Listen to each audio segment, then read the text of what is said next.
In Jim Harbaugh's first season as head coach in San Francisco, they made it to the brink of the Super Bowl and now adding speed and explosiveness to the 2012 roster.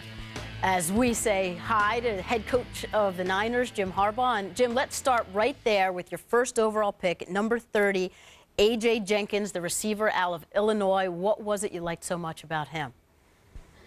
Well, everything. And I'd defy anybody to show me something on tape that wasn't good. I mean, he's just a very good football player. He's tough, he's explosive, he's fast, but he gets separation, big, strong hands. So many things I like about him, and a great person. And adding to the arsenal of wide receivers that many of which you addressed in free agency as well, with Randy Moss, Mario Manningham. What do you want this offense to look like this year, different from last year? Well, it's, like last year, move the football, protect the football, score points.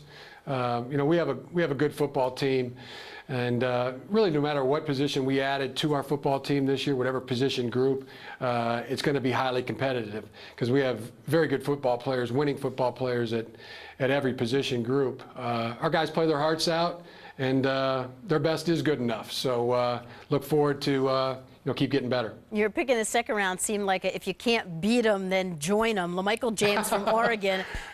I guess you could say your nemesis. That in 2010, the only loss was to Oregon. He had 257 yards and 3 touchdowns. How happy are you to have him on your side? I'm really happy, and nemesis would be the right word.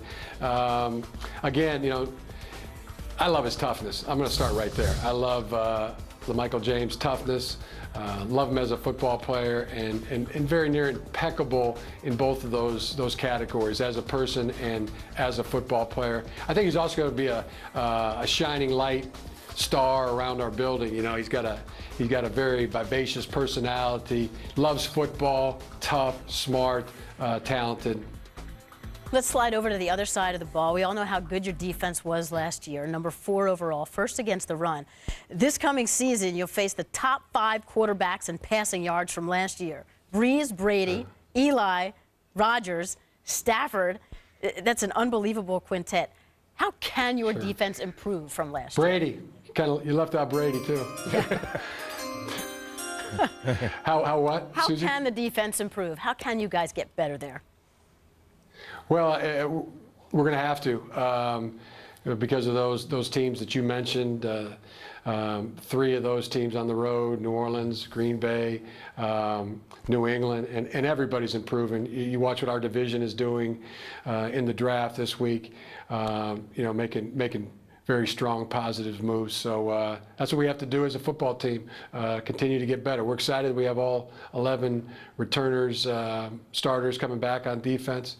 We're not a kind of team that likes to fuel the hype. So, just leave it there. We'll expect a great offseason and get our best team to training camp and know that we'll be fighting for our lives every day. Now, clearly you were busy with your own team on Thursday night, but I just wonder if you did have the opportunity to see Andrew Luck walk across the stage and just the feeling you have for him. Well, joy, happiness for Andrew Luck, for the Luck family, just joy that was happening to their family. I mean, me personally, I spent a year recruiting Andrew, coached him for 3 years, and you take a lot of pleasure and pride, just like all the coaches who have coached all of these youngsters that are in the draft. The parents, the teachers, mentors that they've had along the way. You kind of feel like, dream delivered. Felt that way about Kobe Fleener, David DeCastro, Jonathan Martin.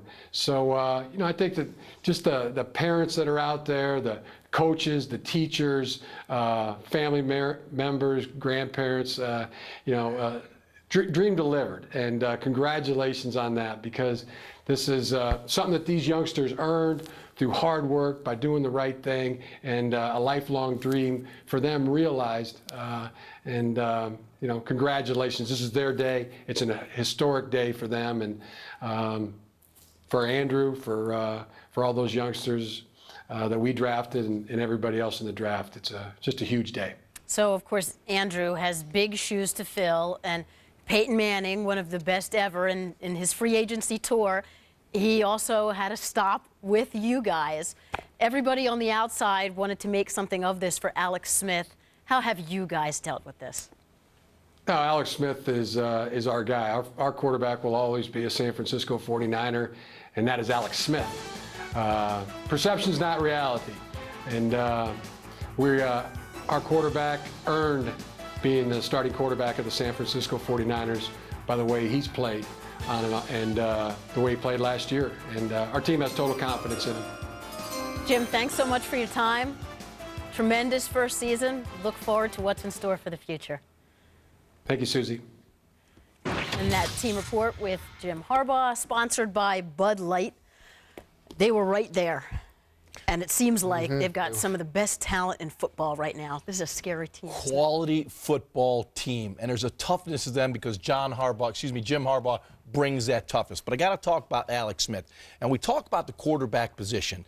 You know, when Jim talked about the team had confidence in Alex Smith, the one thing that we all know is Jim Harbaugh had confidence in Alex Smith. And as a quarterback, that is something that is so important. You know you can make a mistake. You can make two mistakes. And the coach immediately is going to look to jerk you from the game and put another quarterback in there. I think the one thing that Alex Smith was able to garner from him, Jim Harbaugh, is a coach that believes in him, that knows how to coach him, and gets his entire offense prepared to play week in and week out. But that confidence that comes from the head coach is so important to the quarterback. Yeah, with Alex Smith, those mistakes, he didn't make many mistakes last year, and that's what was so good about it, because the San Francisco 49ers are truly a complementary football team, okay? Offense, defense, special teams working in tandem. And when that doesn't happen, that's when they lose the games. When you have the two special teams turnovers, the blunders in the playoffs, that's when your season ends. That's difficult to maintain, but it's something they can do because of their ball security. They're a plus 28. All right, in the turnover ratio. Offense only gave away the ball 10 times. That's incredible. That's incredible. If they can maintain that, you know, they can be successful again. But, Coach, all those receivers coming in, all right, do they get a little bit excited, okay? You got a Moss coming in, you got a high draft pick, you bring in Manningham. Do you open it up a little bit? And then that can open up to more turnover opportunities, too. You're right, but here again, what I believe is this. Coach Harbaugh does a great job of calling plays. Excellent play caller. When you think about the 49ers, he never put Alex Smith in situations where it was third and long. He always found positive yards on first down, whether it was to the tight end, and it's always 2nd and 6, 2nd and 7, manageable downs, so when they got the third down, they could convert. Here's the situation with the 49ers. If they get to the next level offensively, in the red zone, they stalled a lot. They have to score touchdowns in the red zone. They didn't turn the ball over. And here again, on third down, that's what got them in the playoffs. They were 1 for 13 on third downs. Now you get a Mario Manningham that can work inside the slot, a LaMichael James all of a sudden on third down, another back. You've got some weapons on third down situations where you could convert and also score when you're in the red zone. See, I like what they're doing in this draft, because when you look at the 49ers, they've been a plodding offense. They're going to bang it up in there with the power running game and Frank Gore. It's Delaney Walker and Vernon Davis at the tight end position. Now they've got a couple explosive players. Now they can take their shots down the field with Alex. Only one catch by a wide receiver in the title game. It seems like that has been addressed. They won with a simple formula last year. Takeaways, dominating defense, and a cautious offense. What's in store for 2012? Round 6 continues from Radio City when we come back.